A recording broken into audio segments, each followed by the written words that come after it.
వి gold trusted gold buyers మీరు తాకట్టు పెట్టిన బంగారాన్ని విడిపించి ఈ రోజు ఉన్న మార్కెట్ ధరకు కొనబడును.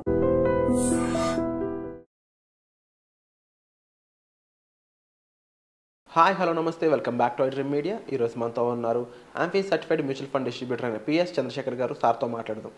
Hi sir. హాయ్ అండి. సార్, సింపుల్ కాన్సెప్ట్ ఎక్కువ మందికి మనం ఆల్రెడీ ఒక జెన్జీ ప్రొడక్ట్స్ అయిన ఫైనాన్షియల్ ప్రొడక్ట్స్లో ముఖ్యంగా ఈ స్టాక్ మార్కెట్ అయి ఉండొచ్చు, అందులోకి ఈక్విటీ, ఎఫ్ఎండ్ఓ, మ్యూచువల్ ఫండ్స్, నెక్స్ట్ అందులో ఇంకా డిబెంచర్స్, ఇంకా చాలా డెప్త్ కాన్సెప్ట్స్ చాలా ఉన్నాయి. బట్ అందులో ఒక కాన్సెప్ట్ అయిన ఈటీఎఫ్ వర్సెస్ ఇండెక్స్ ఫండ్స్, వీటి గురించి మన ఆడియన్స్ అనే వాళ్ళు క్వశ్చన్స్ అడుగుతూ ఉన్నారు. New audience, new coming audience అంతా కూడా, న్యూ ఏజ్ ఆడియన్స్, యంగ్స్టర్స్ అంతా. ఈ ఈటీఎఫ్ వర్సెస్ ఇండెక్స్ ఫండ్స్ గురించి కాస్త ఎలాబరేట్ చేస్తారు. సరే, ఫస్ట్ ఈటీఎఫ్ అంటే ఏంటో తెలుసుకుందాం సార్. ఈటీఎఫ్ ఒకవేళ ఇన్వెస్ట్ చేయాలి అనుకునేటప్పుడు ప్రతి ఒక్కరికి డీమ్యాట్ అకౌంట్ అనేది ఉండాలి. సో తీసుకుంటే దాని త్రూ మన ఇన్వెస్ట్మెంట్స్ అనేది చేయొచ్చు. ఇండెక్స్ ఫండ్ అనేది మ్యూచువల్ ఫండ్స్లో చేసుకోవచ్చు. ఈ మోస్ట్లీ ఆర్ ప్యాసివ్ ఫండ్స్ ఇవన్నీ.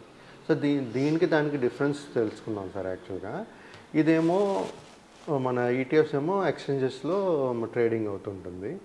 అదేమో మళ్ళీ మామూలుగా మన ఈ మ్యూచువల్ ఫండ్స్ లాగా కొనుక్కోవచ్చు అండి.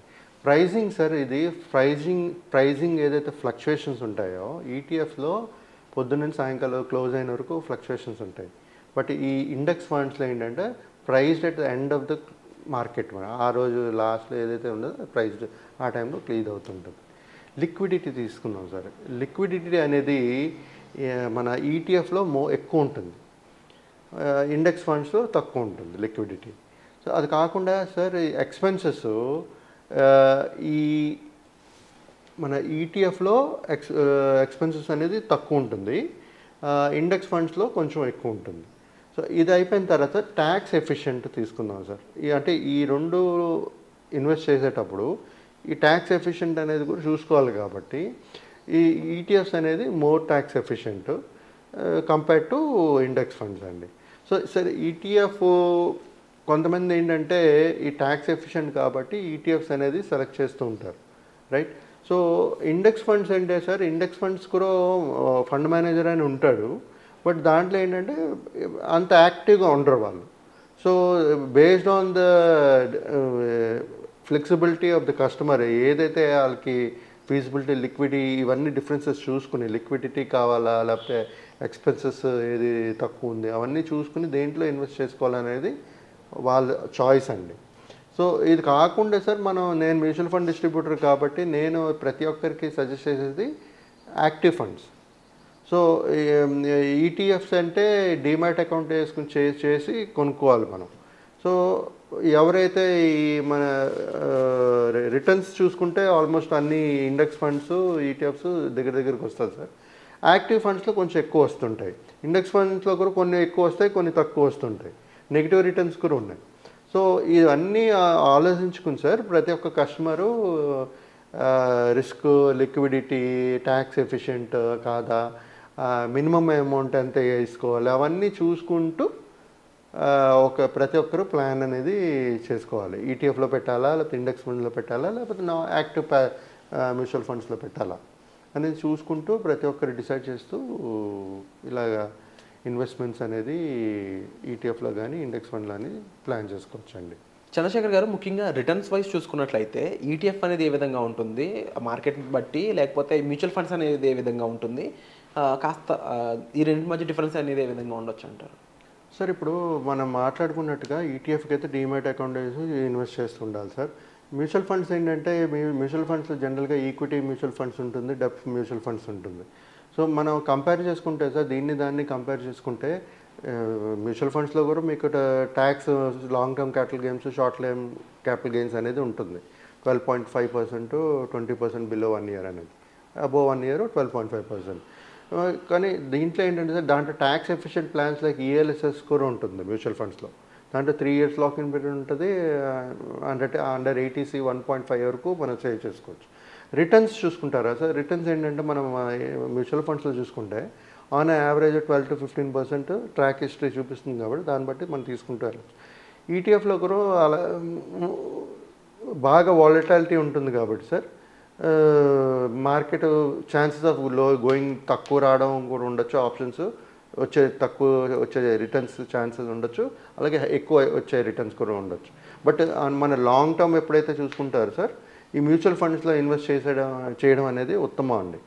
ఎందుకంటే ట్రాక్ రికార్డు చూపిస్తుంది 12% రిటర్న్స్ వచ్చినట్టుగా.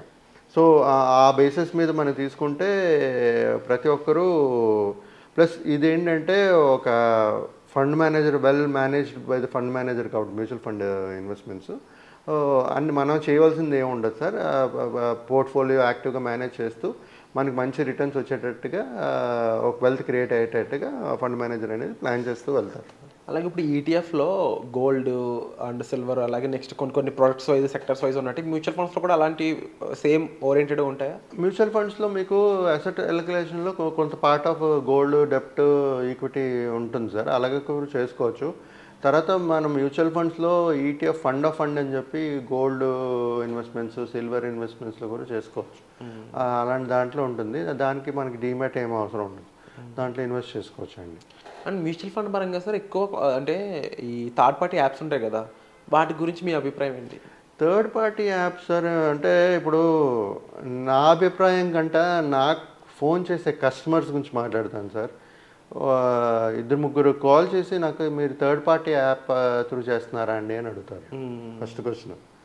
సో కాదండి, మేము డైరెక్ట్గా మ్యూచువల్ ఫండ్ ఇండస్ట్రీతో పనిచేస్తుంటాం, we are not third person, we are mutual fund distributors. కాకపోతే మేము అన్ని మ్యూచువల్ ఫండ్ చేస్తుంటామని చెప్తాను. We try to explain. So వాళ్ళకి అప్పుడు అర్థం అవుతుంది సార్. సో దీన్ని బట్టి మీరు గ్రాస్ప్ చేయొచ్చు థర్డ్ పార్టీ యాప్స్ ఎంతవరకు సేఫ్. అంటే ఆ భయం ఉంది సార్ జనాల్లో, థర్డ్ పార్టీ యాప్స్ త్రూ చేయడంలో ఈ ఫ్రాడ్స్ ఏదైనా అవుతుందేమో అని, ఈ రిస్క్ ఏదైనా ఉంటుందేమో అని. ఇప్పుడు చాలామంది కొన్ని థర్డ్ పార్టీ యాప్స్ ఇచ్చే రికమెండేషన్ సజెషన్ మీద ఓన్గా డౌన్లోడ్ చేసి ఓన్గా చేస్తూ ఉన్నారు. అది ఎంతవరకు కరెక్ట్, ఎంతవరకు రిస్క్ లెస్ అంటారు? రిస్క్ సార్ మ్యూచువల్ ఫండ్స్ చేయడం అనేది రిస్కే సార్. ఇప్పుడు మ్యూచువల్ యాప్స్ నుంచి యూజ్ చేసి చేయడం వల్ల ఏంటంటే అక్కడ మీకు ఒక గైడెన్స్ ఉండదు, వాళ్ళు రికమెండేషన్స్ ఇస్తారు మీకు, అది చూసుకుని కొనేస్తుంటారు మీరు. టుమారో రేపు ఇప్పుడు మార్కెట్ పడుతుంది, మీ వాల్యూ తగ్గింది, మీరు ఏం చేస్తారు? యాజ్ ఎ ఇన్వెస్టర్ మీరు ఏం చేయగలరు అప్పుడు? సో ఇవన్నీ చూసుకోవాలి, సర్వీస్ ఇష్యూస్ చూసుకోవాలి. మనకి ఎప్పుడైనా మీకు ఏదైనా చేయలేకపోవడం రాకపోతే మీకు ఒక పర్సన్ ఉండాలి, మాట్లాడి చేయగలిగేటట్టు ఒక మనిషి ఉండాలి. అది చేయగలిస్తేనే సార్ మనం ఆ ఫ్రీనెస్, ఎందుకంటే మన ప్రొఫెషన్ వేరే అయినప్పుడు మనం డైరెక్ట్గా చేసుకోవటే మనం మేనేజ్ చేయలేమని. నా ప్రొఫెషన్ మ్యూచువల్ ఫండ్ డిస్ట్రిబ్యూటర్ కాబట్టి మీరు నా త్రూ చేస్తే నేను అన్నీ చేయగలుస్తాను. అదే మీరు ఐటీ ప్రొఫెషన్ ఉండి నేను మీ ఐటీ డెవలప్మెంట్ చేయమంటే నేను చేయలేను. సో ప్రతి ఒక్కరూ ఏంటంటే వాళ్ళ ఇంపార్టెన్స్ తెలుసుకుని ఎవరైతే ఏది చేయగలుస్తారో అదే చేసుకోవాలి సార్. మనకు తెలియలేనిది మనం చేద్దాం అన్నీ ఒక్కరే చేయగలరు అనుకోండి సార్. ఇప్పుడు మీ జాబు, ఆయన జాబు, అందరి జాబ్ నేనే చేయగలిస్తే మీరందరూ అవసరం లే కదా, అవునా కదా? సో ఎవరి జాబు వాళ్ళు చేసుకుంటూ ఉండాలి. ఏ ప్రొఫెషనల్ వాళ్ళ ఎక్స్పర్ట్. మీరు ఐటీ ప్రొఫెషనల్ అంటే మీరు ఐటీ ఎక్స్పర్ట్, నేను మ్యూచువల్ ఫండ్ డిస్ట్రిబ్యూటర్ అయితే నేను మ్యూచువల్ ఫండ్ ఎక్స్పర్ట్. సో ఆయన కెమెరామ్యాన్ అయితే కెమెరామ్యాన్ ఎక్స్పర్ట్. సో వాళ్ళ జాబ్లు వాళ్ళు చేసుకోగలిగితే ఎక్స్పర్ట్ ప్రొఫెషనల్స్ ద్వారా వెళ్ళండి అని చెప్తున్నారు. Wonderful sir. సో ఈ ఎపిసోడ్ మీకు ఎలా అనిపించిందో తప్పకుండా కామెంట్ సెక్షన్లో మెన్షన్ చేయండి. వచ్చే ఎపిసోడ్లో మళ్ళీ కలుద్దాం. Thank you so much. Thank you అండి.